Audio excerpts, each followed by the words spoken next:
What is up, everybody? Welcome to the Movies That Make You podcast, where movies are more than just entertainment, they're a catalyst for meaningful conversation. I'm Jonathan Sprang, and I go by Sprang, and most weeks we dive into movies to watch in preparation for a new release hitting theaters. But we don't stop there. We talk about the morals, the values, and the life lessons these movies have to offer. This week, we've got Scott Derrickson films. I've got a good friend of mine, J.R. Forasteros, from the Don't Split Up podcast and other things as well. But he's a huge fan of Scott Derrickson. We've got Black Phone 2 dropping in theaters Friday. So we're going to discuss his filmology and just kind of see what speaks to us through his films. What is he trying to say through his film? We hope you'll go check out our website. It's bio.site/movies that make you. There you'll find all of our links to all of our social media channels on YouTube, Instagram, and elsewhere. You can also find our podcast links to Spotify and Apple Podcasts. You can also check out our letterbox, which shows you all of our lists on the movies that make you laugh, the movies that make you cry, the movies that make you scream, and everything in between. Before we dive into this week's episode, though, let's take a look at the next 4 weeks on the Movies That Make You podcast. Next week, we've got the top 5 scary movies from the kids. We've watched some scary movies the last few years. We're watching a bunch in October. So we're going to have the boys walk down their top 5 scariest movies that they like. The week after that, we've got Rod Janlu on the show. He is the organizer and promoter of OKC HorrorCon, which we went to this past summer, which was amazing. He also has Tulsa HorrorCon coming up next month, November 22nd and 23rd. So we're going to have him on the show. He's going to talk about his 5 favorite scary movies and also promote Tulsa HorrorCon, so you can get more information and hopefully join us at the event. Chris and I will be there. Papa Goss is going to be there. So we've got Papa Goss and Rod on the show. It's going to be awesome. The week after that, we've got an epic show for you of epic proportions. We had our live stream just a few weeks ago. That was to celebrate our 100th episode.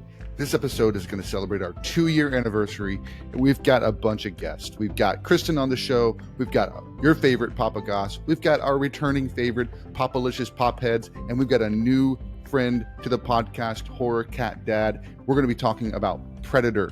We are talking about all the Predator movies that have led up to this. Predator Badlands dropping that Friday. So we are super stoked to have Horror Cat Dad for the first time and to have all of our returning guests. It's going to be a big one. It's going to be 5 people. It's going to be crazy. The week after that, we're going to be discussing Now You See Me 1 and 2 in preparation for Now You See Me, Now You Don't, hitting theaters that Friday. The entire cast is back, plus more. So it looks to be a lot of fun, magic, mayhem. Join us. Hope those episodes excite you. So without further ado, let's get to the podcast. We are back with another episode of the Movies That Make You podcast. I'm Jonathan Sprang, and I'm joined today by my good friend, J.R. Forasteros. How's it going, bud? Hey, man. Long-time listener, first-time caller. Very nice, very nice. Well, JR is a contributing editor at Sojourners, so we'll definitely have links to that. He is also a host, co-host, quad host of the Don't Split Up podcast. You mind sharing a little bit about those 2 items for the audience?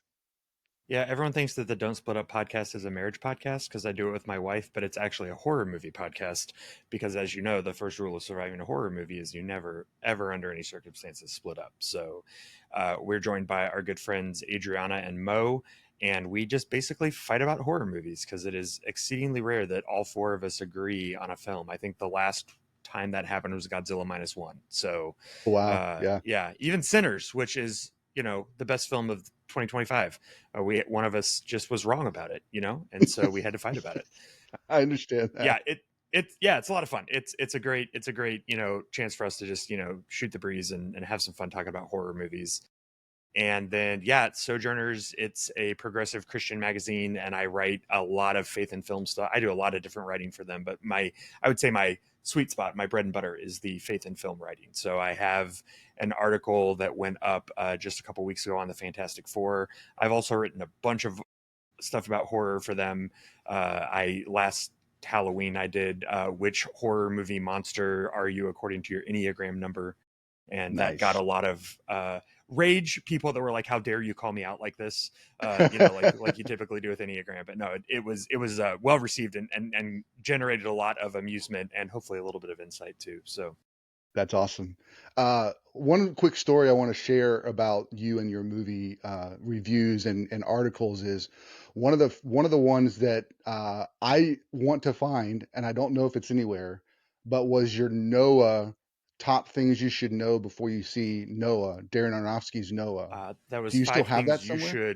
5 things you should Noah before you go see Noah. That was an Wonderful. Amanda That's great. genius there, right? Yeah. So Yeah. I'm relatively certain that's still up somewhere. That was like easily the most read blog post I ever wrote. Yeah. So I'll see if I can dig that up and send it your way. If you don't mind, like with we actually just went and saw Black Swan anniversary release this past weekend, and then I'm just kind of looking at his stealing, caught stealing coming out, and everybody's saying like it's just a fun like Romp. Yeah, crime. like a Yeah, crime it's movie. like Yeah. completely different from anything he's ever done because he's always really deep and layered. But I'm sure there's layers in it too, just knowing him. But I was like, that's one of the movies I've held off watching because it's like I have to read this. I have to read this article so I can understand where all these It's the imagery is coming. he drew on a ton of rabbinic oral tradition, being Jewish himself, right? And Hmm. if you don't know a lot of that, it just sort of seems like Mad Libs in the Bible, which Yeah. sort of is what Midrash is anyway. But Yeah. yeah, like Yeah. if you know that he's not just pulling these things out of his butt, it I think it Right. does help with people who grew up with the Noah story being something that was like valuable and dear to them, So Yeah, absolutely. It would be fun. I don't know if you're up for it, but I just was thinking about also Mother. Um, have you do one of you my all-time favorite films. have you done Mother, like a breakdown of Mother on a podcast or anything like that? I wrote about it for either Sojourners or Think Christian. I'm almost certain. I wrote about it extensively at the time because, again, that movie is just a tour de force, unbelievable. And another one that if you don't like, I went and saw it with a good friend of mine who like has zero Bible background at all. And when we got done with it, she was like, "That was a weird movie," and I was like, "Oh, it's the Bible." And she was like, "What are you talking about?" I was like, "Well, this Yes. is Cain and Abel," and she was like, "Who are Cain and Abel?" I was like, "Oh, right, okay." So like, yeah, Yeah. so I kind of like briefly touched on a couple things, and she was like, Yeah. "Yeah, like I believe you, but none of that means anything to me." It's like, well, yeah, I can imagine that we connected to that Yeah. film in very different ways, right? Yeah.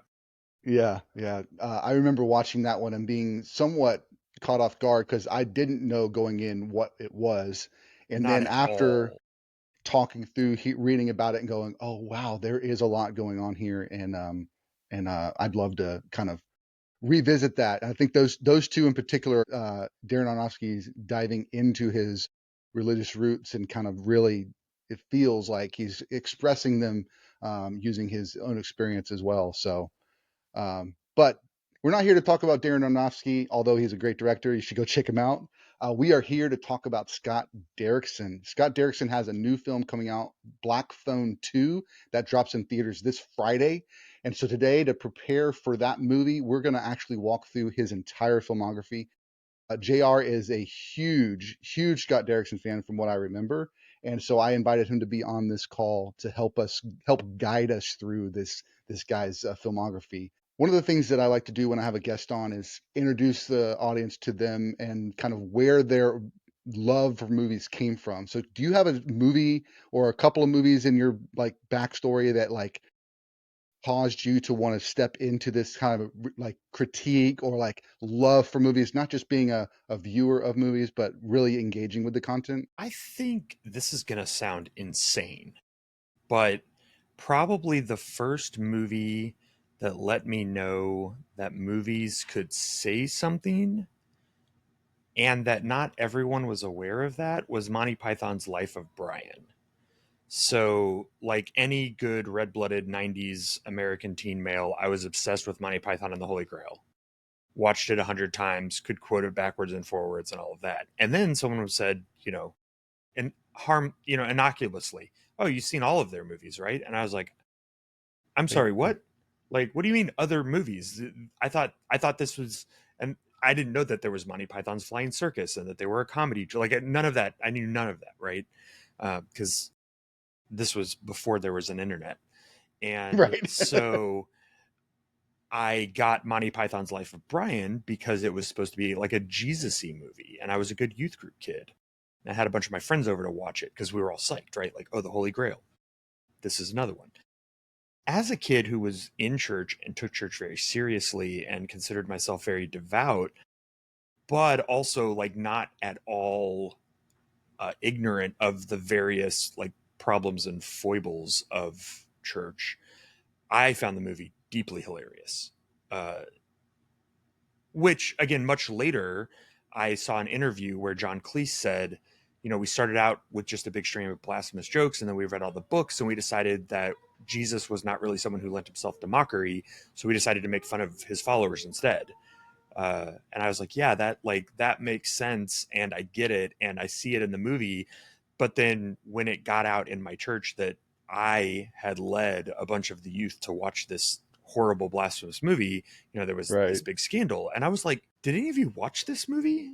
Like, did anyone pay attention to what it was saying? Like, this is a lot of the same stuff we talk about or complain about, or maybe we should be talking about and complaining about, right? Like, it struck me as something that was, one, deeply hilarious, but also profoundly true.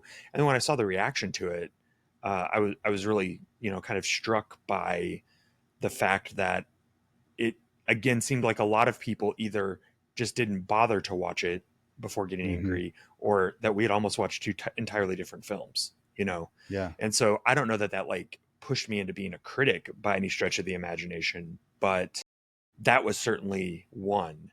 I would say another experience, well, two other experiences. One I know that you and I will have in common, so I'll save it for last. Another one was in the summer of 2000. It was after my freshman year at college, and I was living in my college town. I didn't go back home to live with my parents. And as you do when you kind of go feral in those days, when the college town empties out and it's just the townies and the few college kids left, we would do all kinds of shenanigans. And at one point, I think I got like 15 of my friends or maybe it was like 10 of my friends, to go see at the second run theater, Oh Brother, Where Art Thou, the Coen Brothers film. Yeah. Had not seen it yet, right? But of course, it opens up with a quote from the Odyssey, letting you know that this is going to be a riff on Homer. And had I read the Odyssey as a freshman in college? No, of course not. But I knew the basic beats of the story from comics and, reading mythology and stuff. And I aspired to be a person who had read the Odyssey, which I still have not. So I watched this movie and I'm transfixed, like from the first frame to the last frame, just completely unable to look away from the screen, jaw on the floor, like laughing, tearing up in a couple places, just really profoundly moved. The credits roll. I look down at all my friends as though like we are about to like bask in the incredible experience we've just had. And all of them were like, what did we just watch? That was the most stupid movie I've ever seen. And again, I was like, what? And I can't overemphasize how this was like before there was kind of an internet in 2000, but not really an internet, like not what this internet is, right? So I couldn't get on Twitter and be affirmed that no, actually most people that saw this movie thought it was brilliant, and I just happened to be with 9 friends who were outliers, right? Again, I had this jarring experience of having been profoundly moved by something, not just entertained, but profoundly moved by something that had completely not connected with all of these other people. So it made me question what's going on here. What did I see that they didn't? Or maybe what did they see that I didn't, right? It's always possible that I just was, The last one, and this is chronologically out of order, but I think thematically it works because this will bring you in, was of course the 1999 phenomenon, The Matrix, right? Where again, it was both the most brilliant action movie ever made and also so profound that it gave pastors and freshman philosophy kids fodder for like a decade, and it didn't have to be one or the other. And in fact, a lot of the action and the visuals in the film were part of the argument the film was making, right? They weren't just entertainment. They weren't sugar to get you to swallow the medicine, right? It was all part of this one sumptuous feast. And so being able to talk about and dissect and and all of that, it was just fun, right? And so that made me want to see what we could do that with some other films. Then I had I had films like Girl Interrupted or Gone Baby Gone, some of these other like smaller films that still end up having a lot to say, that I think those experiences primed me not only to discuss, but then also to be prepared to be disagreed with. Like not everyone's going to see a movie and have it resonate. And that is actually almost even more interesting than what I think the film is saying, is what you think the film is saying and why those can be so different, Yeah. Yeah, for sure. The Matrix is definitely it's my number one. We did top five last Father's Day. I shared my top five movies with the boys, and yeah, it's still up there number one. I actually got to Jacob and I watched it for the 25th anniversary, and we did a podcast together on it, and he kind of shared the things. So connecting with him on that was really fun. Are you And going I to see it think in the big dome theater? we I just saw that a couple of weeks ago. Yeah, for as a How birthday was that? present. It was jaw dropping, really. Uh, I was a little Like it nervous wasn't going just the in. shtick? It wasn't. It wasn't. There was Okay. so much immersion and it wasn't distracting. I was a little bit worried about what are they going to do? Is it going to be distracting? And it wasn't. The because all the because they created a bunch of new content, right? This is you have the yes, movie, but then there's like stuff around the movie. Is that exactly. It's basically like putting you. Sometimes it's like putting you in the scene. Sometimes the scene is set around so you're sitting in a similar type space. And then there's sometimes when they've expanded, for instance, the when you go through the digital phone number at the very beginning, right? And the camera goes through, so it's completely immersing you. The lobby scene when the bullets are flying and everything, like mm-hmm. you're seeing it, and you're seeing everything in the whole space is being destroyed, and it's semi like in line with where the film is. Other scenes, they designed a room like the time that Morpheus meets Neo, or Neo meets Morpheus the first time, and they're in that room. They set up a room that's similar. There's a window, there's a door, and there's an old decrepit space. But then they designed some things around the screen that were interactive and doing things along with the movie. But it wasn't like it was part of the movie, if that makes Yeah, yeah, sense. yeah. And they So didn't like some stretch. They didn't stretch the film right, out to like no, distort the right, actual. right. Okay. They created all of this kind of yeah. It was powerful. Yeah. Not to bring up the director we're not talking about today, but Aronofsky created a film for the Sphere in Las Vegas. I don't know if you've heard about this, where Mm-mm. they're doing all the concerts, right? So like U2 had a residency there, the Backstreet Yeah. Boys just did a thing, right? So I guess when they like opened it, I had a couple friends that got to like crash the grand opening where all the celebs came. And Wow. apparently Aronofsky like actually filmed a like whatever they're calling it, 4D, or like a film that is meant to be seen not on a flat surface but inside of a dome, right? Because Yeah. yeah, you can't with something like, what do they call the theater you went to, the Omni or something like that? A Cosm. Yeah, The Cosm. Cosm. Okay, yeah, something like that, or something like the Sphere, right? You can't just, well, I mean, you can, but you're wasting, I think, when you just sort of like stretch the movie, the 2D movie Mm-hmm. out to a 3D space, right? So Right, I'm exactly. interested as these sort of more immersive technology. VR is the same way, right? Yeah, I mean, Mm-hmm. obviously you could put on a pair of VR goggles and just watch the movie inside of the VR, but like that's not actualizing the promise of VR. You Exactly.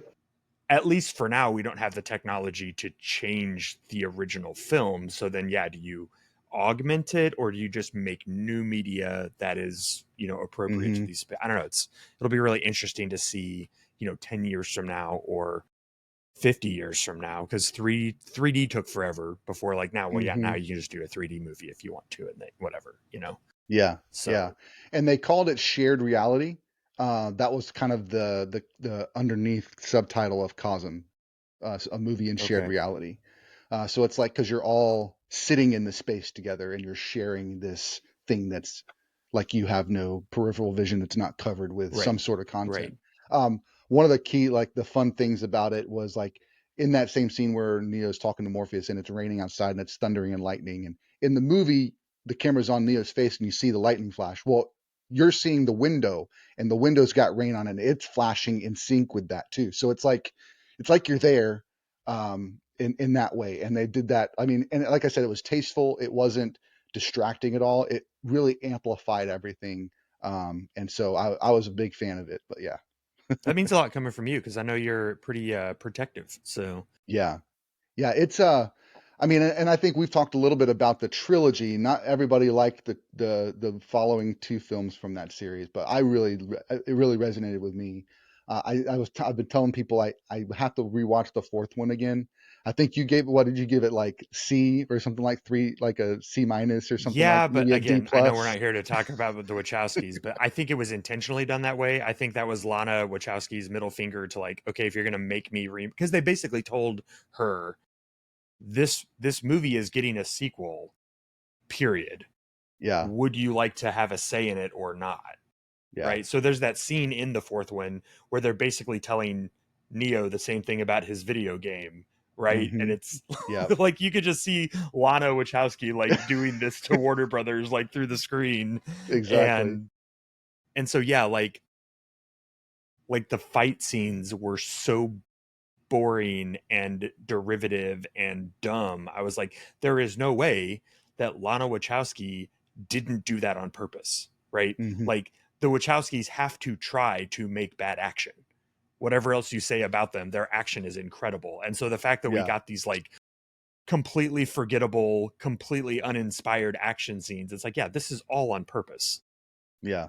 That said, For I sure. did not enjoy my experience of watching the movie, right? Like, Yeah. whether that was her intention or not, like, it's not good. And maybe that's the point. Okay, cool. But yeah, not. Yeah. So it may just be one of those things where we just kind of keep that trilogy kind of in its nice little spot, and They're this is working on, I just think, a, a reboot slash are they? requel right now. Yeah. Of course they are, right? Like, that's a Yeah. Yeah. bajillion-dollar franchise. So, Right. I don't know. Exactly. Well, I think a lot of the films that you commented on have a lot of this kind of philosophical, theological kind of angle to them as well, that they've inspired you. It makes sense that you do what you do. And one of the directors that you love is Scott Derrickson. And I think he plays in that realm often, if not every single movie that he's done, is playing with faith, religion in some way or manner. And he's in the horror genre. So for some kind of really strict, kind of closed religious people might say you can't do that because horror is bad and we believe in Jesus and Jesus is good. Don't fill your mind with that garbage. I don't think that's the case. You don't think that's the case. But Scott Derrickson is one of those directors that does a really good job of playing in those spaces. What is it about him that made you gravitate towards his work? Well, again, I would say Derrickson is a director that I liked before I knew I liked him, right? Because I liked Mm-hmm. some of his movies before I realized that it was all the same guy making them, and before I was really Yeah, super pained. I mean, obviously, you can't not know who Steven Spielberg or George Lucas are, sure. right? But then after that, I think it was like, yeah, for me, then the next level was like the Coens, Mm-hmm. these people who have such a distinctive, idiosyncratic style that you can watch. If a Coen movie you have not seen is on in the background, you'll be like, oh, this has got to be the Coen brothers, right? Yeah. They just have these fingerprints all over stuff. I don't think Derrickson is as, I'll say, idiosyncratic as the Coens, right? Or like a Wes Anderson, who is like so Wes Anderson, he's Wes Anderson himself into Wes Andersonville. So we But just, I sorry, I have to interrupt. oh Zeke and I watched the what is it, the Phoenician yeah, Scheme together yeah, because we saw the trailer and he was dying laughing at the trailer, and my wife Kristen and the other boys were like, no mm-mm. thanks, yeah, So we're like, that's our style of humor. So we watched it. So we still quote it uh, nearly daily. Well, for me, I feel very safe. yeah, Here, have a hand grenade. Like, just like that one line has permeated our life on a yeah. daily. So But yeah, right. Like Derrickson is not as singular as those guys. Uh, I don't think that's a detriment, right? But I think what attracts me to his stuff is that he has such a distinctive point of view, particularly as someone who prefers to play in horror, right? hmm He, at the end of the day, like he is a believer, and he believes in so he believes in the reality of good and evil. He also believes that evil doesn't always lose, that on this side of the resurrection we are not guaranteed anything. And I think you see that in his films. I know we're going to talk specifically about Doctor Strange, but I think one of the reasons it is one of the most memorable Marvel films of its era is because of the choices Derrickson made in the way the story is told. I think one of the reasons, even some of his more mediocre stuff is still interesting, is because of the particular approach he has to depicting evil in particular. And to your point, right, there are so few religious people that will do that. I think the only other notable Hollywood person is like a James Wan, who is also a very Mm-hmm. outspoken Christian, and whose stuff frankly leans significantly more evangelistic than Derrickson. Yeah. You have the Hayes brothers writing the Conjuring films, right, and where they have these like very explicit like evangelizing lines in them, and you Mm-hmm. just don't have that sort of thing with Derrickson, because I think he is less convinced that that kind of stuff will make a difference, Mm. and certainly the older I've gotten and the longer I've been in pastoral work, the more I tend to agree with Derrickson. I Mm-hmm. don't think that just making sure your girls are baptized is enough to protect them from the evils of the world, as the first Conjuring movie insinuates. Right. And so I think that's where I tend to lean. I tend to land more with like a Scott Derrickson type filmmaker. I do think it's interesting how his style has evolved. I Mm-hmm. do like the people he has surrounded himself with, most particularly his writing partner, Robert C. Cargill, I think is another really fun storyteller. I've really enjoyed it, particularly a lot of his short fiction. And yeah, just I think he's got a really good sensibility as a director, and I like what he does. I also think he does a really good job of like supporting the industry, So Mm-hmm. he seems like an all around great guy. I've never gotten to hang out Yeah. with him, but Mr. Derrickson, big fan, love having on the show. Yeah, absolutely, absolutely. We'll tag him, of course. It would be great to get some replies. That'd be awesome. And I think the series, kind of jumping into the movies of his, I think it makes sense then that he would begin his career going all in on evil versus good with Inferno, Hellraiser Inferno, which I had not watched any of them until a few years ago. I think because caught a clip of it once when I was about 15, 20 years ago. I was like, oh, that's too weird for me. And It's so like super weird. it is, so I stayed away from it. And then just a couple years ago, I decided to watch it again. As a part of our October plans, where we watch a scary movie, horror movie every day for the month of October. And I really enjoyed the first Hellraiser. Hellraiser 2 kind of went a different kind of direction. I would compare that to like Nightmare on Elm Street and Nightmare on Elm Street 2. Like it really jumped like to a completely different vibe.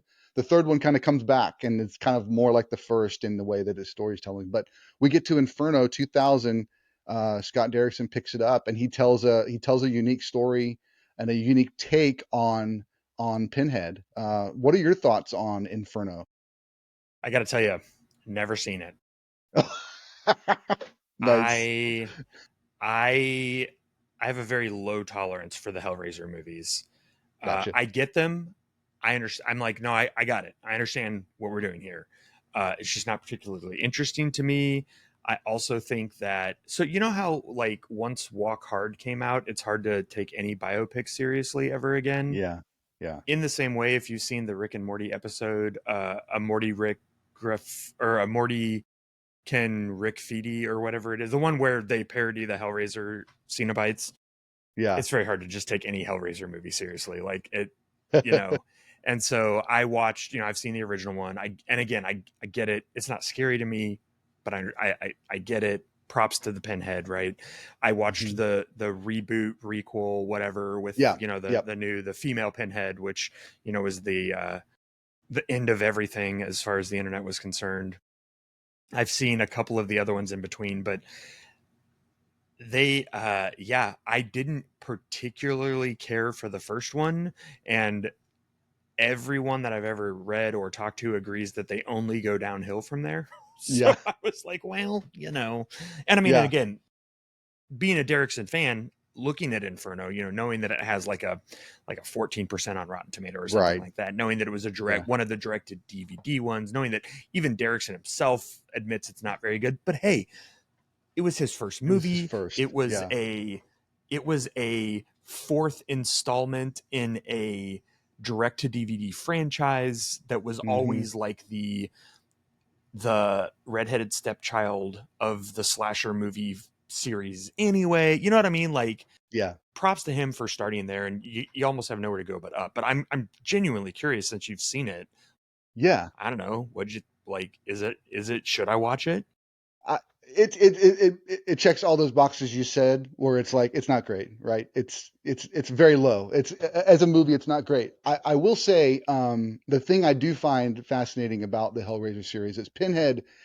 In a lot of other slashers, other horror films, the demon, the villain, is out to get you, and he's out to take your life or take something from you. And Pinhead's not. The Cenobites aren't there to take anything from you.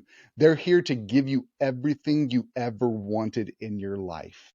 You can have it all, and you don't have to worry about anybody else. And what that does is it puts the main character, the protagonist, I guess you'd say. Actually, they're usually not a great protagonist if they're giving into all of those. I think that's the fascinating thing, is that when they get everything that they want, they realize the cost. And that ends up being, and then by the end, Pinhead has got them in their place. But it wasn't because he went after them. It's because he said, sure, you can have it, everything you want. And I think Just that's keep saying yes. fascinating. Yeah. Yeah, that's fascinating about the series. And this one in particular, it's actually a detective story. So I think he's playing a little bit with, because it's a cop that's kind of doing some things dirty, and he's got all of these bad things that he's done.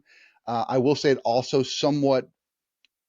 Do you want me to spoil it for you? Are you okay if I Yeah, spoil it's it for you? You're not totally going to watch fine. it.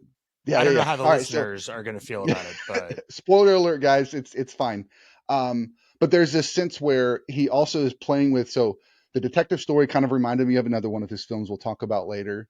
And then also the end result of Pinhead's kind of curse on him is also interesting in that kind of plays on Doctor Strange a little bit. At the end of the film, after he's kind of tried to get away from Pinhead and the whole world is crashing around him, he basically says, "Welcome to hell," and the whole thing, the whole day starts over, and he begins to go through every all the worst things that happened in that day. He started back over, and now he has to relive all of that. And a lot of it had to do with him, having to face all of his own demons, all the things that he was doing that was evil, to the people around him and the world around him, cheating on his wife, cheating at the job, doing all these things. Now he's having to relive that every day and face the death of all of the people he cared about and repeat. And that's his literal hell, is just that day on repeat. So um, clever, clever. It wasn't great. The acting wasn't great. I looked up the main actor guy, and he's been in a bunch of other kind of like B movie horror stuff. I think he was in the one big one he was in was A River Runs Through It. I think that was the one, or oh, of Mice and Men. I sweet. can't remember which one of those, where it was like a book to Okay. movie kind of thing. Yeah, yeah. Um, but yeah, so Well, I know it's interesting you say that, because Derrickson himself said that he thinks the script was better than the film he made. okay, And so it's interesting that you're interesting. saying, like, there was this story in here that I found really captivating and the film didn't quite deliver on it. It's like, well, Yeah. apparently you and Scott agree on that. So Good, good. I'm in good company. I will say also it has Dexter's dad. So Dexter from the yeah, from the show. okay. So his dad plays like a partner, like kind of one of the main Okay. characters in the film. So it was fun to see him pop up in there. So Um, what you're saying is, in theory, this could exist in the Dexter universe, because Dexter's dad yes. was also a Yeah. police officer. So that's what Exactly. I'm hearing you say. Okay. Yep. Yep. I Yep. haven't seen And that that's fan where theory anywhere, Jonathan, that where do Hellraiser you and think? Dexter. Yeah. Where do you think he learned how to tell Dexter how That's to it. do Yep. this Yep. properly? Yep. Right. He Yep. had to see it You firsthand. know, in the Dexter books, it is revealed that the Dark Passenger is actually a demon. I'm not making this Oh, up. yeah, yeah, So I heard that. We went up to OKC Horror Con. Kristen and I, we've never been to any cons, and then this year we're going to four. So we went to nice. the Texas Frightmare, got hooked. Kristen loved it. We loved seeing like all the behind the scenes and the panels and all that stuff was great. And then we decided the next weekend was Fan Expo in Dallas. So we took the boys to that, and they had a good time. And then we got tickets at Father's Day. They were running a special for OKC HorrorCon and Tulsa HorrorCon. So we got those for super cheap. So we went up to OKC HorrorCon. Actually met a guy that drew the comics for Dexter. He worked on Nice. Dexter a bunch, and he drew the comics. He actually drew a Bart thing for one of our sons, for Connor, for Christmas. He doesn't know it's coming, but he likes The Simpsons, and so he actually drew a custom Bart situation for us. So that's Spoilers, pretty cool. spoilers for Christmas. Yes, yes. He doesn't watch the show. He just stars in Okay. it. Yeah. Okay. Well, that's good for you guys.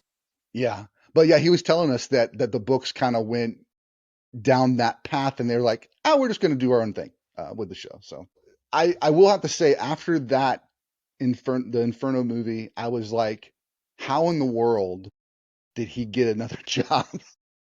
Like, it's like, but No one expects those movies to be good. yeah, I mean, but you get, honestly, like, yeah. the equivalent today is all of the random crap that comes up on your Netflix algorithm, Mm-hmm. right? And it's Yeah. because they don't care if it's a good movie, they care if it makes money. And all it has to do to make money is land in the bargain bin at Walmart back in the day. Now it Mm-hmm. just has, if they Yeah. can sell it to Netflix for $5 million or whatever, Yeah. and Netflix can put up a thing that says, oh, you watched this movie with Bruce Willis in it? What about these 7? And you're like, I didn't even know Bruce Willis made 7 other movies in the year, 2022. Right. So Yeah. yeah, it is there is a whole part of the film industry that is dedicated to making profitable content, not good Mm-hmm. movies. And Yeah. certainly those Hellraiser movies, because they had such a rabid fan base that they don't Right. care how good it is. They're gonna buy it, because they Mm-hmm. can't go see it, right? Straight to DVD. So they're gonna buy Mm-hmm. it when it comes out, and they'll make their money back, and that's all they cared about. Yep. Well, he does get another movie. 5 years later, comes out with, I would say, one of the best possession movies ever, in my opinion. We actually watched The Exorcism of Emily Rose with the boys. I think it was 2 years ago. No, it was last October. We started bringing them into our October fun. And I made a list on Letterboxd of all the PG-13 horror films and had them, choose which ones they wanted to watch. And this is my first experience of Scott Derrickson.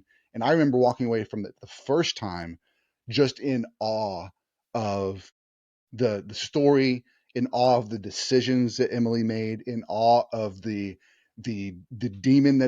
demons, whether it's plural or singular, are inside her, and what they exclaimed in that final barn scene is just like, I was just, what is this movie? This is amazing. And so I definitely wanted to share it with the boys. Did you have a similar experience to this film? Absolutely. Yeah. I mean, the fact that you open an exorcism film revealing that the person who has been I mean, well, you can't even spoil it, right? Emily Rose is dead at the beginning of the movie, right? Just what? Right? Like, this is not fit with The Exorcist or The Exorcist 2 or The Exorcist 3 or any of the other Exorcist movies we've seen, right? Right. You're not supposed to lose. And Mm-hmm. so the fact that we have her dead, unquestionably, unequivocally dead, this is not, and at first you're kind of like, yeah, is this some kind of weird dream sequence? Or nope, no, she's dead. The priest who oversaw her exorcism is incarcerated and charged with criminal negligence. And then the entire film is actually a courtroom drama with horror Yeah. movie flashbacks, right? Just such Right. a fascinating conceit. And then you add into that the fact that the prosecuting attorney is a Methodist Sunday school teacher, and the high dollar lawyer the Catholic Church hires is an agnostic, like leaning atheistic, right? Mm-hmm. And so yeah, it sets up it's loosely based, very very loosely, Sure. on a true story from Germany, a true account of an exorcism in Germany. But it's very very modernized and brought Mm-hmm. into the 20th century. And yeah, like, the fact that Derrickson uses this as a way to interrogate Mm-hmm. the relationship between faith and the sciences, and how can these two things coexist, and his ultimate answer is like, they really can't in a legal sense, right? Because Mm-hmm. either Emily died from something you can't prove in a court of law, or she died from this person making a very wrong and ultimately fatal decision that Mm-hmm. is criminal, right? Yeah. And I thought that the way he resolved that was clever and satisfying narratively. But yeah, it pointed to the reality that when we're talking about a supernatural world, or a, you know, in the most literal sense, what something that is above or beyond or next to the natural world, which is what we can examine with our senses and prove in a court of law, these things are not going to coexist well together. And yeah, Jennifer, another Dexter tie-in, right? We have Jennifer Yeah. Carpenter as Yeah. as the main. I guess I didn't put that together. That all roads lead back to Dexter. Um, so she gives just an absolutely unbelievable performance. Both I think, you know, the emotive acting that she does, but then also like her physical performance is really unparalleled. And it is super scary, you know. Yeah, it is. It is very scary. The boys did well through it. They didn't have nightmares or anything, but I remember watching it just going, this is the scariest movie visually that they've seen. And it did kind of, it also brought back, we were rewatching the Conjuring series for the new Last Rites coming out, and the third Conjuring movie does a similar thing, courtroom drama, trying to say this guy was possessed at the time of the murder, so he's not guilty of it, right? So it's a similar take, but Scott Derrickson did it first and did it better, Way better. but it way better. But yeah, I mean, it's such a really cool, unique thing. You know, this is one of those movies that I would tell anybody that has a thing like we shouldn't watch these because of, you know, it's bad, it's evil. I was like, yes, this is showing you the evil, and it's also showing you the sacrifice that a person's making for the sake of the good of everyone else, or at least showing that, hey, there is bad and evil in the world. Maybe we should, you know, not shy away from it How do we and respond to recognize that? it. Yeah, how Exactly, do we engage with exactly. Yeah. So, it? Scott wrote this, co-wrote it with another one of his, it looks like a longtime producing partner named Paul Harris Boardman. But again, I think that's a part of the reason you can sort of feel Derrickson's sensibilities here. mhm. You know, the original case, I think, is much more of an open question to whether the woman was part of it's because I think it actually happened in like the late 1800s or something like that. So the medical community was significantly less advanced. Yeah. But it's much more of an open question. And from what I understand, there's actually a German version of, or a German film that retells the story that is way more Okay. ambiguous. Whereas again, I think this film wants us to believe that she is demonically possessed, and that actually the epilepsy medications are what are inhibiting the exorcism, right? Okay. Like Yeah. these are things Yep. that doesn't feel like the film is presenting these as possibilities as much as saying like this is what happened, right? And from my Yeah. understanding, the German film is significantly more Mm, ambivalent, yeah. which again is, I think, points to Derrickson's perspective. And you know, whether you enjoy that or not depends probably a lot on our own proclivities, right? Yeah. And I think I do remember hearing or reading up on that when we were going to watch it last year, just like because Kristen loves the fact that, you know, some of this stuff is, she loves things that are based on true stories, but when you get to horror, she's like, I don't want it to be a true story, but it's like, oh no, this is truly happened, and like we kind of went down a little rabbit hole there, but Yeah, yeah. So Scott Derrickson got to kind of do his original idea, and then he comes back and I don't know if it's a studio decision, where it's kind of like that Nolan thing. Hey, one for you, one for us, one for you, one for us. But he does The Day the Earth Stood Still, a remake of the classic film in 2008. Keanu plays a stoic alien, which fits perfectly for his thing, his shtick. He's got also stars Jaden Smith, a young Jaden Smith in there. I forgot And Jaden Smith was in this movie.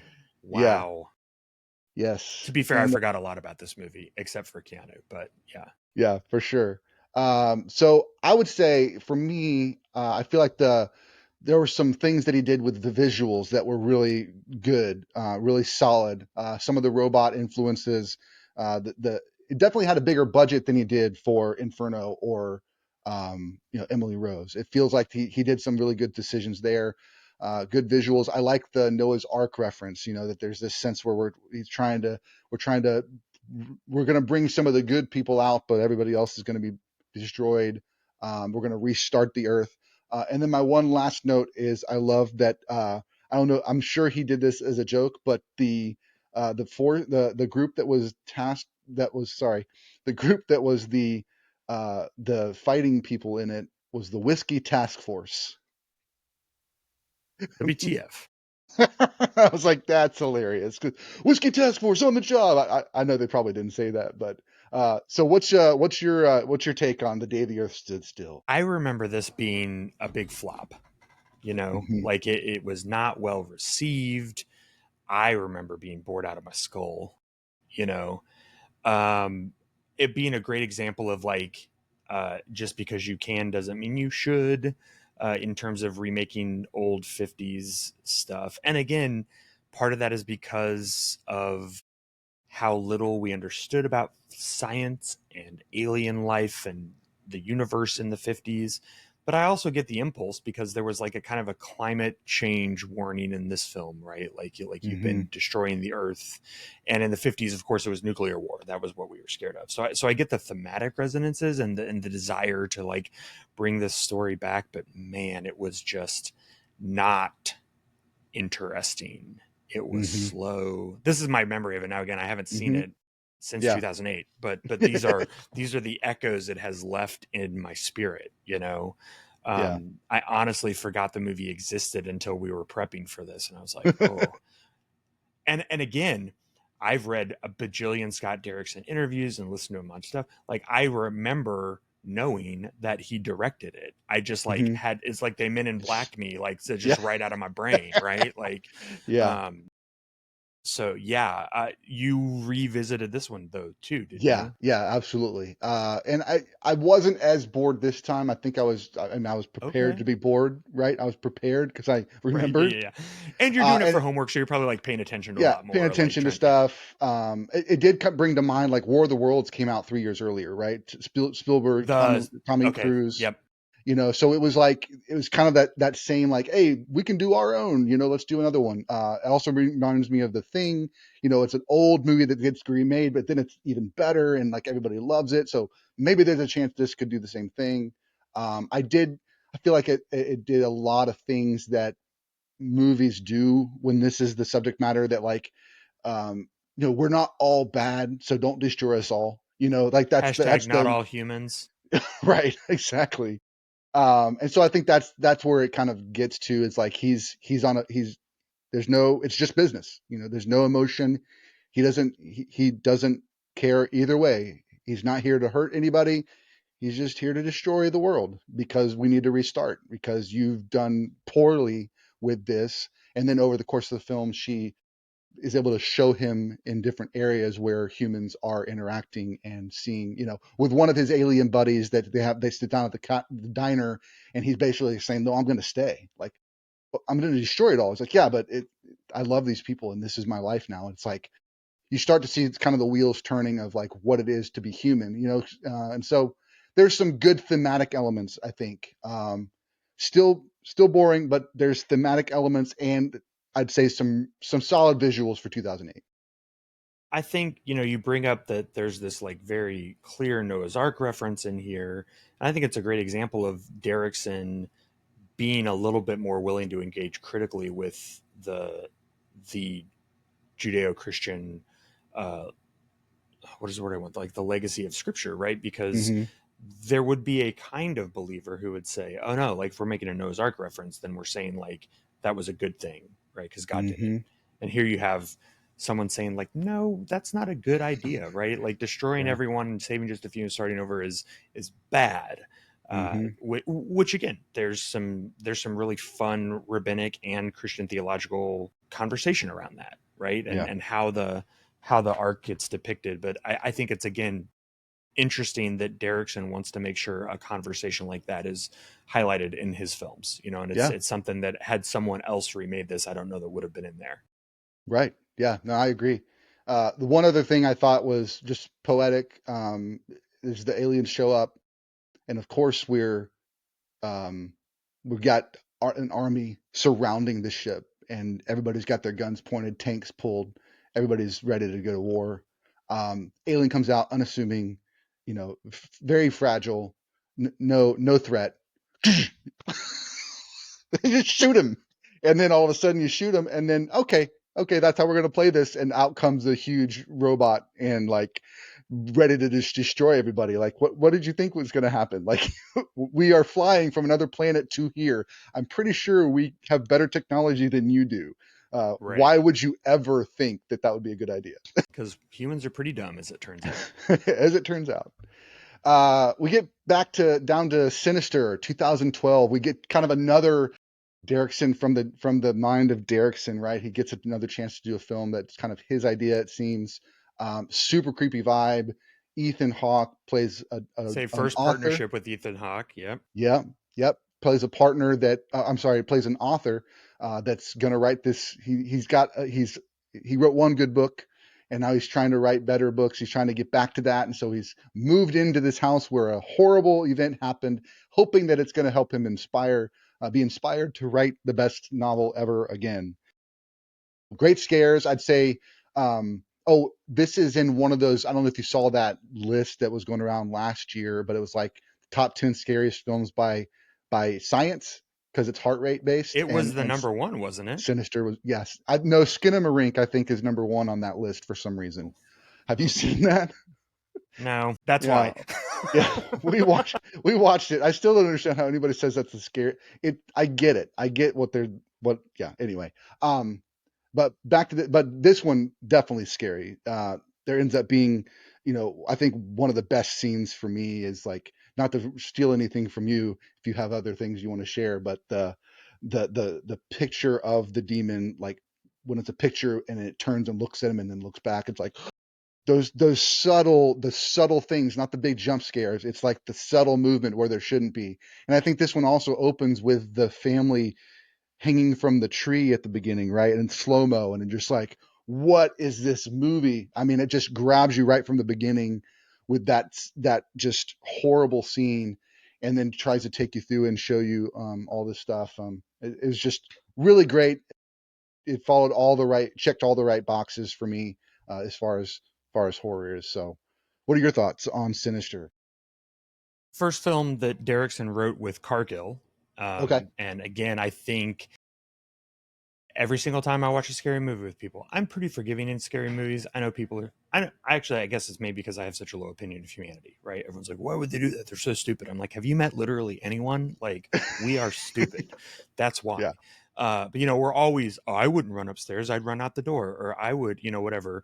Well, one of the things I would say is like, oh, if you're living in a haunted house, you get out of the Just haunted house, right? Do whatever you got to do. Sell the house, move away. Doesn't matter. Take a lot. Well, they do that here, right? Like you're thinking like, oh, this is going to be another one of those dumb movies where like everyone knows they should get out, but they don't. And they even have it primed for why he won't, right? No, baby, we gotta, I gotta write this book, or we sunk all our money in or whatever. No, they do. They get out. And then that actually turns out, for no good reason other than it's scary, to be the thing you're not supposed to do, right? That's what actually triggers like the next level of the haunt. But Bagul is a great villain, super scary character design. Uh, I think Ethan Hawke is terrific always, but in this, particularly as the central protagonist. And then you've got the secret sauce of any horror movie, which is the creepiest kids. hmm Um, and so, yeah, those videos that they keep finding and they keep showing were so scary and so disquieting. And again, the idea that the smallest and most vulnerable person in the house becomes the source of danger, right? Like yeah. that's very scary. And the fact that uh, even when you do the thing that everyone agrees is the right thing to do, it ends up being the wrong thing to do. So there's hmm this sense of like you're damned no matter what you do, right? And hmm I think that's a very that's just a very scary idea. And you look through Derrickson's filmography, and there's some big gaps in there in the years. You got to believe too that this writer who produced a hit, who's trying to do something else, he had Hellraiser, Inferno, and Day the Earth Stood Still on his resume, and then he had Exorcism and Emily Rose, right? Like Yeah. probably a little bit autobiographical too. And Yeah. so I think all of that combines to make a film that, interestingly, I think has become more and more appreciated the longer it's been around. Like, I don't remember this like being a box office banger or Right. even really being on many lists in the first even 10 years it was around. But now, like, to your point, you're finding it a lot of different places, and you find a lot of horror people who, don't sleep on Sinister if you haven't seen it. It's so Hmm. good, blah, blah, blah. Uh, Yeah. yeah. So, It's kind of interesting too. Like one that comes to mind in that same realm would probably be the Babadook. I think it's one that I don't know if you found that super scary, but it's on some of those lists. But it wasn't one of those that kind of grabbed people's attention. People in blogs were talking about it maybe on social media, but it wasn't like a big media success or like a huge success. But it definitely is on those top 10 scary lists kind of thing that you don't want to miss. You want to see it if you like scary movies. yeah, I think Babadook was great. It is one of those movies where the metaphor is front and center. The Babadook is a metaphor for, the anxiety and depression that comes with being a single parent, and um, so I think it's super good, and for as low budget as it is, creating such an iconic monster as the Babadook, who has now become a symbol of queer pride, even, right, Oh wow. Yeah. is really quite something. So Yeah. That's awesome. I gotta give a shout out then to also one where the metaphor is really clear, and that is It Follows. We saw that at Alamo Draft House together, and to this day, it's in my top five indie horror films. Like we did our list last October, and I just that it's got a movie sequel coming out. It follows th- too. that's awesome with a TOO. No, I'm just kidding. I don't know You if they're gonna do think, the Dumb right? and Dumber thing. There's another one. What? Yeah. Yeah, It also follows. yeah. Um, So, kind of continuing on with Scott Derrickson's filmography, we get to 2014, and that is Deliver Us from Evil. Eric Bana is in this, plays a cop who has this extra sense. His gut or I forget what his partner calls it, but he's just got this sense that he knows when something's going to go good or he knows when something's really bad and he should dig in. And that acts up in this one, especially. Ends up pairing up with a not your classical priest, very kind of casual, cool priest, and they end up Buddy working together. Christ priest. Yes, yes, and they end up trying to solve this case. Ends up being that there's a possession. It's got more action movie vibes than it is kind of that classical possession movie. It's not run and Because gun, but definitely isn't the possession victim a veteran? I don't recall that one. I don't remember that one. It might be. Let me do some advanced research on Wikipedia.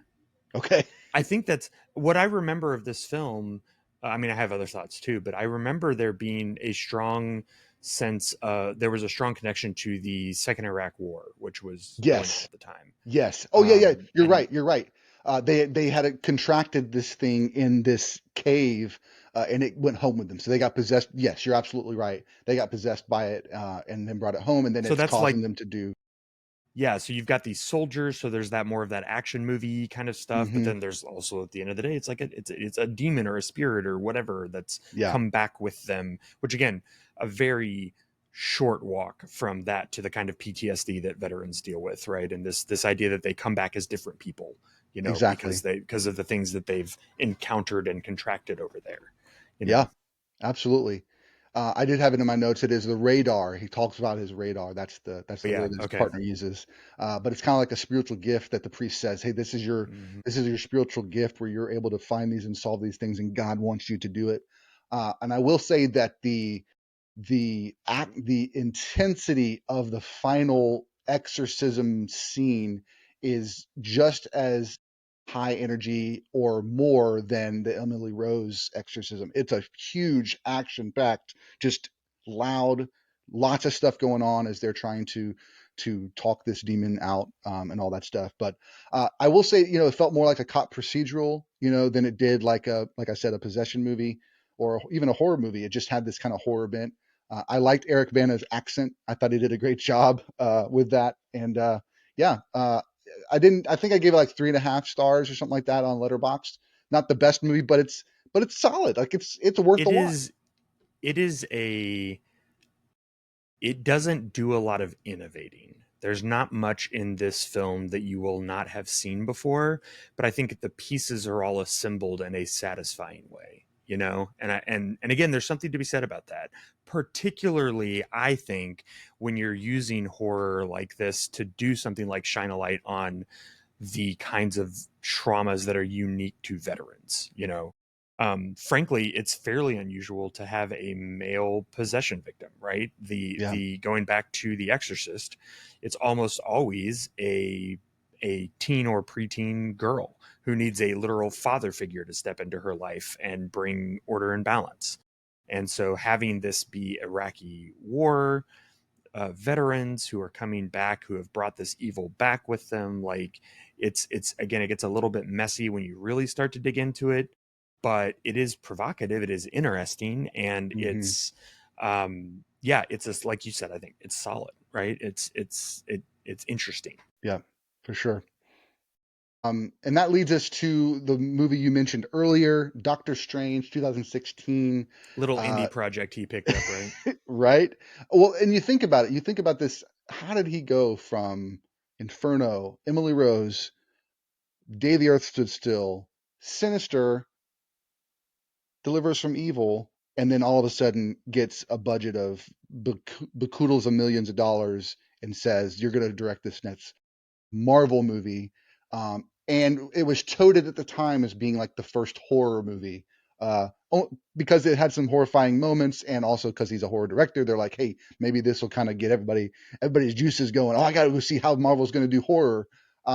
While it didn't have any like possession ideas or even like vigilante or like slasher vibes, it definitely had a lot more of that scariness to it, to the villain character, played by Mads Mikkelsen. What a great, visually just great. And of course, he's a really solid actor. I love the mirror world. The visuals of this movie was just on point. And I think the finale, like the way that Strange decides to defeat this villain, is to put him in a time loop that you're not going to be able to move past this time loop, and I'm going to keep dying over and over and over and over again. How do you like that? Like, Because just I don't have to win for you to lose, right? exactly, like, Yeah. just super super powerful. And I mean, yeah, I alluded to this earlier, but by this point in the Marvel Cinematic Universe, we have seen the giant sky thing blow up the city however many times we've had movies, right? Like it's always how the third act goes. And so for this third act to be he arrives, the city's already been devastated by the giant sky thing, and then what we actually see is the city being restored, right? Hmm. And then yeah, having this thing where it's like, I don't beat you, I just outsmart you, right? Yeah. Like is again just we still don't get Marvel movies like that. They still just at the end in the third act just outpunch each other, you know? Right. Um and so again, I think that's Derrickson's unique sensibilities as a believer and as a storyteller that come into this, right? Where it's like you can't outpunch evil, right? There's Hmm. just and I mean, gosh, I know Mephisto is officially Marvel Satan, but Dormammu is like, you know, right up there. Yeah. And we didn't get Yeah. Mephisto yet. Spoilers for Ironheart. So yeah, like to see him literally take on an actual demon, which he's done in several other films, and also acknowledge, like he has in his other films, you can't really beat a demon, you know? Um, and then have this clever way to defeat him, right? A superhero way. It was Yeah, and that kind of harkens to me. It reminds me a little bit of the Matrix Revolutions, right? And it's. I thought I was supposed to punch him, like, and I think that's the thing that a lot of people miss. It's boring to have the superhero give up, right? But he's not giving up. He's sacrificed. There's a difference, yeah, and yeah. he's like he felt like everybody in his whole life, Neo, is telling him, "You just got to fight him. You just got to fight him. Just defeat them. Defeat them. Defeat them." And then he realizes, wait, maybe it's not fighting that defeats him. Maybe it's something else, similar to like a third way, that you would, instead of you can lay down for the enemy, you can fight the enemy, and he chooses a third way that is just so clever, beautifully. Those scenes, I think, are the most terrific scenes. All the different ways that we can kill Doctor Strange was on display there, so that was amazing. Have you And enjoyed? pretty horrific, right? Like, Yeah, I mean, yeah, they don't go absolutely. on very long, but when you really think about what we're seeing depicted, it's like, oh god, that's horrible. Yeah, for sure. Um, have you enjoyed like did you enjoy Thunderbolts? I know you said there's nothing like they don't do this. The Thunderbolts kind of tried to do something similar where it was like Very much, this, yeah. we're We end not with going to a fight hug our way instead of in. yep. Yeah, Hmm. uh, Yeah, and really profound, right? yeah. And I know why. I mean, the boys hated it, right? Like we're sitting there, I'm bawling my eyes out, like Yeah, just yeah, yeah, emotionally, like this is so beautiful. And the boys yeah. are like, that was just kind of boring. What, I'm they're like, just gonna oh hug man, each other? What? Yeah. yeah. So good stuff there. So then we get to the next film is another, I think, an original idea, or at least he brings it to the table. The Black Phone, 2021, reunites I with Ethan believe it's Hawke. based on a Joe Hill short story, which Joe Hill is Okay, Stephen King's son. okay, nice. And you mentioned, autobiographical about earlier, and I think that brought to me on Stephen King because he always likes to have an author in his in his books, like going around to different places and trying to write, and like Yes. all this stuff happens, Yeah. Yeah. So, Weird. um, Where is this inspiration from, Stephen? Huh. Yeah. so the Black Phone, Ethan Hawke comes back. Also, has got the kid from How to Train Your Dragon as the main character we're following. There's these kids that are being kidnapped and they don't know where they are. And then his sister has also this hidden ability where she can sense things in the spiritual realm, or see things that she's not supposed to see, or see things that other people are seeing in her dreams. I think like her mom also had this gift and it ended up destroying her. I can't remember. She took her own life, right? The mom did. I think that's correct. Yeah. And so the dad is abusive because he's dealing with all that pain and he's taking it out on the kids. I mean, that one scene where he's like beating her with the belt, and I mean, that was one of the most heartbreaking, beautifully acted, gut wrenching scenes. Where the brother is standing there about to go after his dad, and it stops just in time for it. Like it's just all the tension that Scott crafts in that scene, and the beautiful acting by those kids really sold that. And I was really broken up by that scene in particular. Ends up that the brother gets taken, and he's held, and now he's getting phone calls on a black phone in the basement of all the other kids that have been killed. And he figures out how to get out with their help, ends up being able to escape because his sister, and because of these dead children that are giving him advice, or giving him tips on how to And escape. kills Yes, the devil, whatever, yes, I don't know that we yeah, ever actually learn his name. yeah. That's Um, true. That's true. I will say I also liked the mask that he wore. I thought that was really creepy, but also the fact that the bottom half was interchangeable, and when you first meet him, he doesn't have a mouth. When you next meet him, he's got a smile, and then when he comes in because he's sad, he's got a frown. I mean, it's just like a really clever way of kind of a new spin on kind of that classic slasher in a mask type vibe. yep. Ethan Hawke does Makes you great, of wonder, course. in the 70s, where does he source such a mask, right? Is it like in Dark Knight where he has different Chinese factories make different parts so no one knows the whole Right. piece, right? Like what where are you getting all these mouths? Is he Yeah. just turning the frown upside down literally? Like what's happening here? That's great.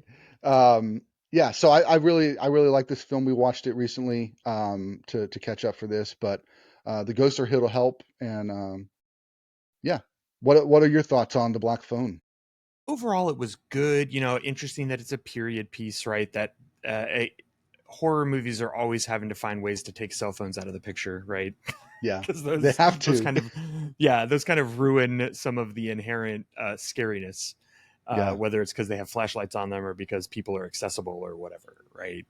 Hmm. And so doing a period piece like that, then you get this sort of like payphone looking thing in the basement. And I remember, I saw it a couple times in theater, and I remember not loving the sort of weird machismo going on in it. Like there's a something about it that just kind of like was it clanged a little bit for me. But I did think it was provocative that, if I remember correctly, nothing in the basement starts happening supernaturally until after the little girl prays. Okay. And so Yeah, I again, I think you're thought that right. was like a very interesting thing that Derrickson is bringing in, right? Where it's like, yeah, if the Lord does in fact work in mysterious ways, we have this interesting thing that, like, yeah, dead kids, ghosts, Yeah. sure, whatever, that's fine. Um, Yeah. Again, And I I think that think can create some other theological problems of like, well, why didn't God show up before the kids got deaded, right? But right, exactly. I also think this is the first time I've seen well, I guess not. The Exorcist and did have some cussing at God, but the little girl does tell God to F off or something like that. Like it's like if he doesn't really help, blatant. right? Yeah, Yeah, yeah. which I think is that also kind of wrote down like the casual nature of the kids and how they're bullying each Mm-hmm. other and being mean, and Mm-hmm. also their language and all that stuff. It's like we've got four boys at home. It's like this must be similar to what they deal with at school with the the cussing and the violent nature of some of those interactions. And so it just was very fitting because the daughter was very strong-willed and very, but also willing to willing to ask for help, right? But then also being very strong in that they're like, hey, you better come through. Like I'm putting myself in the line. It's time for you to come through for me. So there's a little bit of that, and I think it was also just a little tongue in cheek, for us to a little giggle. It certainly was a laugh beat, but again, I think it reflects actually how most of the people in the scriptures actually ask for help, right? There very few of them are ever like meek and mild and just like, well, whatever you think, Lord, that's fine. I mean, most of them Yeah. tend to. I read one commentator one time who compared it to haggling in a uh, uh, Arabian bazaar, where it's like you're shouting at each other and going back and forth and refusing to accept the thing you don't want. And yeah, like Yeah. it looks a lot more like that, like than what the kind of prayers you'll find in most white churches, at least, right? So Yeah. it's It's fun. true. Yeah. It definitely got a big laugh in the theater every time Yeah. it happened. Yeah. So But I think you're absolutely right. I say that there's a level of realism to that. There's an authenticity in that girl's prayer that we could probably learn something from. It's very good. Um, and speaking of the Black Phone, there is a tie-in from the Black Phone to another short film that was a part of a series. Uh, what are they called? I'm brain farting here. anthology series. Anthology series that you introduced me to. Another one that you introduced me to, the VHS series. Before we jump into Dream Kill, can you share with people what VHS series is and why it's so amazing? Yeah, so anthologies are a tried and true horror uh, genre where basically you'll get a bunch of filmmakers to make short films and then you'll tie them all together and release them in one lump. So there's some cost reasons to do that. There's some obviously some promotional reasons to that. If you can get one bigger name director and a bunch of small up and coming, that can often get people seen who otherwise wouldn't be seen. It also costs way less to make a short film than it does to make a feature, and so they can do these on much lower budgets. And the VHS series, there's like 8 of them now, I think 7 or 8 or something like that. They released uh three last year, like yeah, or it was some like very recently. Like it was yeah, to our point, right? This is why they're popular, because yeah, they're easier to make. And and it doesn't matter if you get a stinker, because all you Mhm. need is like one or two really solid pieces to make it a must see kind of a thing. And so, yeah, they started releasing these quite a while ago. And I mean, the guys who did Blair Witch have done them. Scott Derrickson obviously has all, like, one of the most popular Mexican horror directors, who's a woman, has an installment on one. Like, just, I think the guy, Kevin Williamson from the Scream franchise, has done one, right? I mean, just, Nice. Yeah, and then again, some people you've never heard of, but they've done them yeah. as well, and some of those are really. Oh, Gareth Evans has one of my all time favorites. Anyway, they all are. The other thing about most anthology series is they have what they call like a wrapper film, which is a hmm film that is the main story that you're watching, and then the characters in that film for some reason or another watch all of these shorter ones, and so you're like watching the short films with these people in the wrapper movie. And so in the VHS films, there's, you know, the very first one, these guys break into a house, right, and they're going to rob it, and then in the house there are all of these oh no, I think they were actually paid to break into this house and steal a VHS tape, and they're going to get paid like some hilarious amount of money to do it. And so when they break in, the house has all of these VHS tapes in it, and they're like, well, which one is it? So they just start playing them, and every one they play is one of the movies you watch, right? And then they each get picked off one by one in between the movies. So you're watching like a horror movie with horror movies inside of it, and all of them have wrapper movies, you know, that are usually not very interesting because they're the vehicle to get you into these short films. And so they, by virtue of the fact that they're on a VHS tape, most of them are old, like they're period pieces, right? Because we're supposed to understand these were not filmed on an iPhone, these were not, you know, or whatever, these are on a VHS tape. And except for so viral, right? The third one that's was right, viral. you're right, So that, you're right. but Yeah, and we I, forget about that one for a reason. Yeah. So the one that Scott has a segment in is called VHS 85, and again, they're all basically just set in the 80s. I don't know that any of them like has a specific thing that would locate it in 1985, but they're all supposed to be in the 80s, and it's called Dream Kill. And I think it was definitely one of the more solid segments. So though again, this one was so interesting because it had this is the one that Gigi Guerrero had a segment in, so it's in Spanish. It's the first all Spanish segment of VHS. It had two different segments that were written and directed by the same person and actually connect to each other, though you don't realize that till the end of the second segment yes, in some yes, really surprising ways, right? yeah, So even within this, they were experimenting with what they can do in a VHS film, and then you put Scott Derrickson at the end to close it all out. You know, it's a total banger, right? So yeah, yeah. I actually watched this just the other night to try and get it in before our podcast, and I felt like this was a lot more R-rated and in the visuals, the gore. We don't normally see him kind of diving into the blood and stuff like that, but this one, it's a first person view of a murderer who's going after a couple of people, and then there's well, and also it's the the story of the police are police. Yeah, receiving these tapes, right? And they yeah, play them, yeah, and it's like a guy like filming himself doing these things, but they yeah. haven't happened yet. Yes, yeah, yeah. So how is this happening? Yeah, Yeah, really, really it solid, is. really solid short film. But go ahead. And that's it, right? Like these movies are 10-15 minutes long, right? So you're getting some really condensed storytelling, and it makes the scares pop because you don't have time for lots of character development. You don't have time for these big arcs. Like, you've got to get in there, establish who these people are, the action is driving everything, and then it's done, you know. So this is again another one that he wrote with Cargill, who is a just a brilliant short story writer, and I think that's like fully on display here.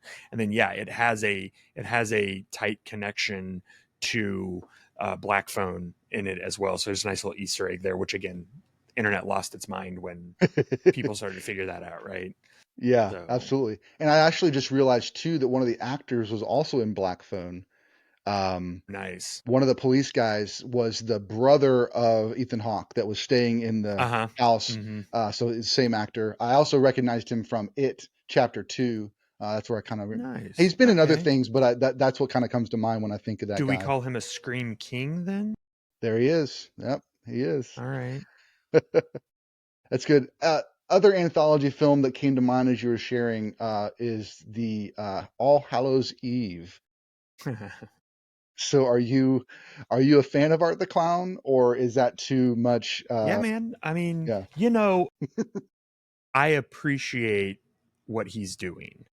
And I think it's a great example of how thin the line between horror and comedy is. Um, because holy cow, those are.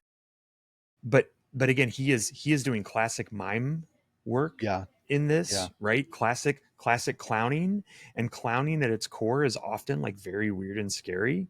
And Hmm. so yeah, it's I think it's kind of a genius character. And those movies are so extreme, you know. Hmm. Uh but yeah, as a horror fan, like it's definitely taking the genre to places it hasn't gone before. And it does feel different from something that's just purely gore for gore's sake, you know. Yes. Yeah. It's really something, you know. And I think he said he's got one or two more planned for Yeah. this like arc he's telling with the girl that they introduced in Terrifier 2. But Yeah. So he is a big, that, Howard, I can't remember his whole name, but the guy that plays Art the Clown, he goes around to a lot of these cons. And so a friend of mine has yeah, gotten his autograph. He's met him a couple yeah, times. And so I we were mean, again, going, when you look at what he's doing and you compare that to like a Michael Myers or a Jason who are also silent for the whole movie, right? hmm. um I think what he's doing is way more interesting and therefore Yeah. way more scary, you know. Not And I no think, shade on Michael or Jason, but sure, sure. Uh, so we were at the OKC HorrorCon. There was going to be three cast members there from the Terrifier series, and Kristen hadn't seen it, and I had not, on purpose, I had not tried to ask her to see it. And I was like, she's like, well, I want to watch it. So she was like looking up who's going to be there. She's like, oh, I want to watch this. And I was like, it's going to be like Game of Thrones times 100, right? So she knew that, but she felt the same way. She's not big into like horror. She's not big into gore and guts, but there was something about this, the way that this movie presents Art the Clown, that it was approachable, and it was humorous, and also it took you by surprise on a number of occasions, and it was like it was palatable for her, and she's like, I had so much fun. That was such a great movie. So it is interesting to have that, and I think his name is David Howard Thornburg or something like that. Anyway, Thornton. Um, but yeah, the two ladies that were in the film, in the first film, were there at the horror con. So, and really well spoken, by the way. I was super impressed nice. with how much they knew about just not just their film, but just film in general, like how well studied they were. The one girl is that's kind of the main final girl that it doesn't end up being making it. She's like a stunt girl. She's been doing stunts forever. And the other girl has been in a lot of movies, but she's like, I studied this and got my degree in this, and I did the whole. I was just like, this is nuts. So lots of fun there. So I felt like That's the really cool. So anthology theme lended itself did to talking Kristen about stuff. watch all of them? We've just watched the first one so far, and that one's got some massive gore in it. Uh But uh-huh. You'll say that until you've seen the next one. I've seen 2 and 3, so Okay, I've so seen yeah, so them. you But know. Yeah, you yeah, yeah, know. yeah. Like I yeah, know they just it keeps going. wow. It keeps going. Wow. Yeah. Yeah. um, so let's kind of get back to Scott Derrickson. Had one more film actually released this year, starring Anya Taylor-Joy and Miles Teller, called The Gorge. I knew nothing about what this film was about when I put it on. I hadn't read anything, didn't know anything. I just went in cold and watched it. Did you know it was Derrickson? I knew it was Scott Derrickson, yes, Okay. for the Okay. purposes, I hadn't known it until I saw it on his filmography to prepare for this. But really, really clever, kind of fun action movie. They are from different countries. One is from America, one is from Germany or Russia, and kind of they're both on this gorge. And there's something in the gorge that they're responsible. They've been hired by their governments as these kind of like contract workers, contract assassins to man these towers and keep whatever's in the gorge, and don't let it come out. We find out early on that it could be the gates to hell. That's one of the ways the One of the theories. yeah, the former soldier that leaves it to Miles Teller said. But I really liked it. I thought the chemistry between the two in the story was really great, really cute. The way that they were flirting with each other, the way that they were playing back and forth. I thought there was a couple of funny homages. I think homages to their past work when they played one scene. They're playing chess together, and another scene they're playing drums together. So a little Queen's Gambit Whiplash maybe homage. I thought that was awesome. Gotta be right when you've got Yeah, all of the choices of things, exactly. But yeah, really solid, kind of a fun, lighthearted movie with some good scares. I thought the action wise, I thought Anya did an incredible job. I think, of course, Mad Max helped her with that. Furiosa movie gave her a little bit of those kind of action backgrounds. While she's done some other stuff, I think her abilities, her physicality in this movie just shined for me. And they end up having to take down some monsters and then try to get out of there, realizing that and we realize as the audience that they're going to get killed either way. So they're trying to escape and get away together. So, what are some of your thoughts? Anything I missed out on the Gorge? No, I think it's a fun mashup, right? It's some horror, it's some kind of Cold War spy espionage, a little bit of James Bond with like all their little gadgets and Mm-hmm. stuff. Obviously, there's like the rom-com element, right? And it's really tough to say that any one of those genres was the genre, Yeah. right? Like Yeah. it really does kind of go all over the place. Amanda, my partner, loves a good creature feature, and Mm-hmm. so like lots of creatures in this. um and I've seen a couple people criticize it for being horror light, and I'm like, yeah, but it's like rom-com light and it's spy movie light. Like it's not Yeah. light, it's just because it's a blend of all of these genres, right? It's not going all in on any of them, and I don't know that that should be counted as a bug. I think in some Mm-hmm. ways that's a feature, right? Because it Yeah. is kind of its own thing and it feels pretty unique and fun. Yeah. We got hints of a little bit of like Last of Us, like that the plants are now growing through these people and they're now plant people, instead of mushroom people like Last of Us. Yeah, that I sequence kind in of the threw, church was super scary, yeah, yeah, you know? for sure, for sure. It was So good. interesting. Yeah, I'm always kind of wanting to know, like, why did they decide, particularly with two such bankable stars, right? Like, why does Apple decide this is going to be a straight to Apple Plus release? You Yeah. know, why not a theatrical release? It surely cost a good bit of money to get those. Now there are only two actors in it, more or Hmm. less, Yeah. but Scott Derrickson is a well-regarded director, and you have these two actors, and you have like big sets and special effects, so it couldn't have Right. been that cheap of a movie. Yeah. So yeah, I'm curious why make this movie and then drop it onto Apple Plus. It was cute that it debuted on Valentine's Day, sure. But Yeah. like, yeah, Like I wonder Deadpool. what yeah, exactly right. Like, I wonder what the logic was there. And I mean, I saw particularly Scott, like it was all over his Instagram for Hmm. weeks leading up to this, and his partner, oh gosh, of course, now as soon as I want to say her name I forget it. uh well, I'll remember it later. I follow her as well, and she was a big part of promoting it. I think she was also a second location director, maybe. She also has had a on the I think in the most recent VHS she had a Maggie Levinson. Found it. Nice. There was her name. So she was I think she was the second unit director for the Gorge, and then also had a segment in the most recent VHS. So is a Okay. horror director in her own right. But yeah, That's awesome. Anything else you want to say about Scott Derrickson? Are you looking forward to the Black Phone 2? Does it? He's yeah. I directing mean, it. That. again, yeah.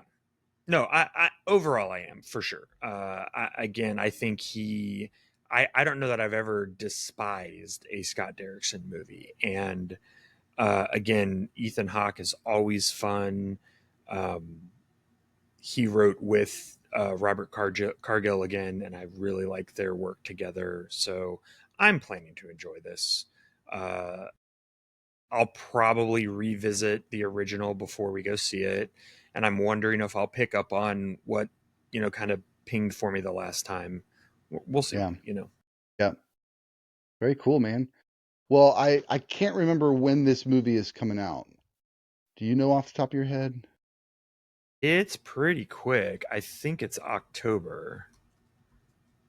Uh, There it October is, 17th. Yep. October 17th. Yep. So I know that's kind of hard to think that far ahead. Do you got anything you want to plug for the folks? That time of year, I'll probably have some spooky content up for Sojourners. Okay. I always like to throw them a spooky article. They'll be resharing my Monsters in the Enneagram stuff, so that'll always be fun. And then Don't Split Up, we always try to do some extra content around Halloween as well, because we're a horror podcast. So Yeah. Very cool. The last few years we've done horror themed all 4 weeks of October. This mandatory, right? year, yeah. Well, this year it didn't the movies didn't because I based them off of what movies are kind of hitting theaters and trying to tie it in, and there's not a whole lot of horror hitting in October. Also true, yeah. So I was like, but we are still going to do the boys are going to do their top 5 Halloween films, their top scary movies, I guess you'd say. So then we're going to touch on it a little bit, but yeah, Tron is coming out in October.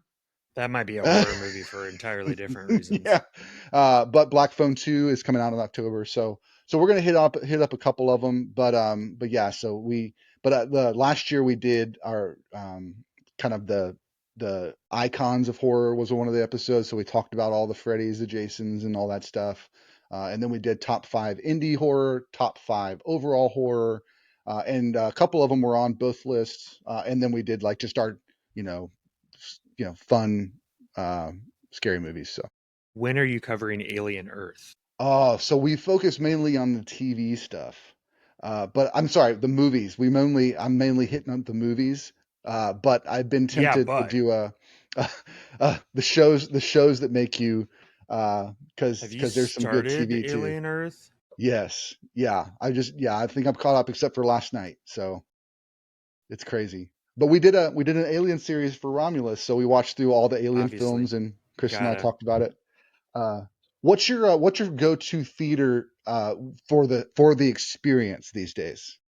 I mean, if I can, it's Dolby, right? Yeah, Like that's, we've got A list, and I mean, I like a good IMAX movie, but honestly, we know it's Limax. It's not the real IMAX, unless I want to drive down to Web Chapel. And so, yeah, the Dolby at the reclining seat, the sound is so good, the screen is so sharp, you hmm know, uh, yeah. it's so nice. There's fewer people, which means fewer chance people are going to talk that I'll have to shush, you know.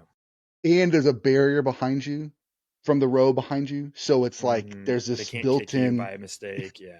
yeah, there's this built-in separation between the Yep. members. So, yeah, we Yep. like Dolby. It's the boys love Dolby. I kind of still do the IMAX if it's there. I like I know it's Limax, but it's still a larger screen. But I will say the screen at North Park Mall is larger than the one at Firewheel. Oh, We nice. saw Okay, we that's good to saw know. Romulus there, and we just Yeah. saw what do we see this past weekend? Oh, we just saw the Black Swan there for the But 15th yeah. Oh, anniversary. nice. And Okay. so it is, and I was like, maybe it's just our seats because I kind of sit up front in Firewheel. Maybe if we sit up higher, it'll be different. Nope, nope, Nah. it's No. still the No. same size. So Now, I would check North Park for their IMAX. It's pretty awesome. have you watched Sinners at home yet? No, I saw it in regular Yeah. Yeah. Yeah. at the Yeah. IMAX, and I saw it in Web Chapel IMAX. So you paid attention. I know you did because you're a nerd to the way he changed the aspect ratios. Hmm. So I don't know how it is if you watch it on HBO Max, but I bought a digital copy of it, and when you watch it on the digital copy, it changes aspect ratios That's cool. from because if you have the wide TV, right, you have the bars Yeah, for the letterbox, but then it does fill up the whole screen. Which yeah, I don't know if that's the same as the IMAX ratio, but like it does do the changing, and I was like, yeah. That's amazing. so pretty cool Yeah. Yeah. And I because that think was that's so he's integral. right. Yeah, absolutely. And that was the first time that ever happened in film. And he used real film to do it based on recommendations by Christopher Nolan. And we talked about Odyssey earlier. I have to ask Christopher Nolan's Odyssey already put tickets on sale. They sold out one showing one night. Uh, I have a theory about that, but what's your take on Nolan's Odyssey? Oh, I mean, I'm gonna actually try to read the Odyssey before, Nice. and Yeah. then maybe do a double feature with Oh Brother Where Art Thou, I love it. right? We are, What is and your I theory? Do you think someone's gonna be there? know what I think is the studio's like, okay, Chris, all right, we get it. you like IMAX. We get it. You like film. You're way too expensive, bro. Like, none of this is worth the cost of what it's going to be to make this, to do this entire thing in IMAX film, ship Right. that film all. Right. Try it. Try it. Just see. Just test. Put one showing on the Thursday. Just see how many Yeah. sold out. Boom. And I Yeah. really do. That's my theory. Now I haven't heard anybody else say that. I mean, I heard other people complaining, there's no more tickets. I'm like, it was one showing, guys. Yeah. Like, I Yeah. think it was a You'll be test of the fine. waters. It was a way of saying to the studio, it will be worth it in the end. Trust me. And I think with his partnership with IMAX, I mean, I know he's not a paid partner with IMAX, but he definitely collaborates with them a lot for He's these films. single-handedly keeping them in business. We know this, right? Like, well, Yeah, to your yeah, point, Coogler did it because of Nolan, yeah, right? Like, I'm yeah, not really being tongue in cheek there. Like, Nolan is yeah, keeping that particular medium for all of the right reasons, keeping it alive, you know. yeah. And And he's every movie he makes, he's demonstrating, here's why, guys. yeah. The cool thing for me too about that, and I've heard him say it before, is just like he wants people to come to the movies for a big experience, and it's not just a movie, it's an experience. And he hated 3D because you're putting on dark glasses in a dark room. There's no way you can see a clear picture. He doesn't like all those. He doesn't like the digital because it's not an authentic theater experience, and so he's going to lean into the to the real deal, man. And I'm here for it. We saw I think it was opening weekend. We got to see the Oppenheimer in the Webb Chapel IMAX, and we had done so I do periodic marathons with my brother-in-law, and so we had watched the first like the How I Grew to Love the Atomic Bomb, Dr. Doctor Strangelove. Strangelove.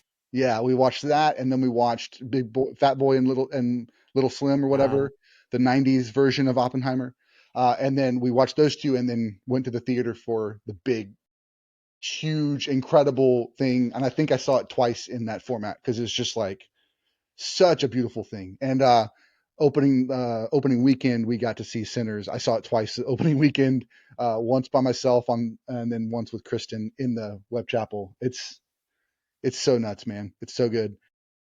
So good.